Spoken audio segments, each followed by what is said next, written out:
again, and I'm so happy to see you here. That's so great. I miss you. It's almost Passover, and I've got a special Passover story to read to you. And some of my friends wanted to hear it too.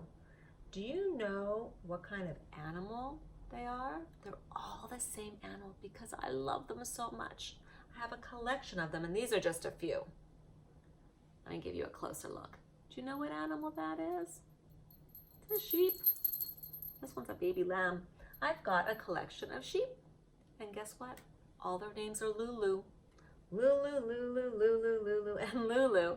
And they're all spelled differently. Isn't that funny? Anyway, they wanted to hear the story, so I said it was okay if they listened. So let's listen together. It's called,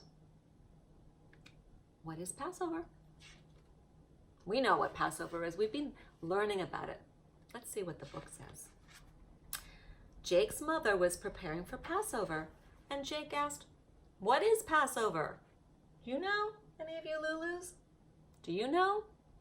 Let's see. Jake's mother answered, "Passover is a Jewish holiday. Thousands of years ago, the Jews were slaves in Egypt, and there was a really mean king. His name was, right, Pharaoh. And the Jews didn't want to be slaves anymore. So a man named Moses went to Pharaoh and said, 'Please, Pharaoh, let the Jewish people go. They don't want to be slaves anymore.' But do you know what Pharaoh said? Right, he said, 'No, no, no, I will not let them go.' So then one day, frogs covered the whole land. Frogs were everywhere, on Pharaoh's head, in his bed, on his nose, on his toes, in his soup, in his bathtub, in his coffee cup. There were frogs everywhere. And Pharaoh said, 'Oh my goodness, just make the frogs go, and then the Jewish people can leave and they don't have to be slaves.' So that's what happened. And the Jewish people were so happy. They left so quickly that they didn't have time for their bread to rise. And it turned into matzah. The hot sun baked it into matzah. So now we celebrate Passover every year, and we remember what it was like to not be free to do what we wanted to do, not to play, not to be able to go to school, not be able to ride a bike when you wanted to. Exactly, lots of things. So Jake's mother called him to help her set the table. And she said, every year at Passover, we have a special ceremony called a Seder. And at the Seder, we remember that the Jews were once slaves in Egypt. And at each place, we put a special book called a Haggadah. Great. You remember this. My lambs and sheep are still learning. Thanks for helping me teach them.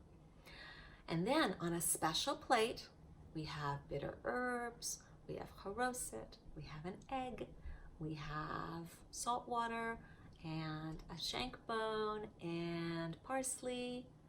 What's it called? Right, a Seder plate. And at the Seder, everybody reads from the Haggadah, and there are blessings over the wine. And we eat matzah to remember the flat bread that the Jewish people carried out of Egypt when they left. And we leave an extra glass of wine standing on the table. It's there for the prophet Elijah, who's said to go through the world doing good deeds. I know that we do a lot of really nice things and very kind things too, don't we? And just before the meal ends, the children look for the, what's the name of that hidden piece of matzah? Yes, the children look for the afikomen. Where will they find it? Where will you find it this year? You'll have to let us know. And then the meal ends after everyone has eaten a piece of the afikomen. Happy Passover! Happy Passover, everybody! Happy Passover, all you Lulus!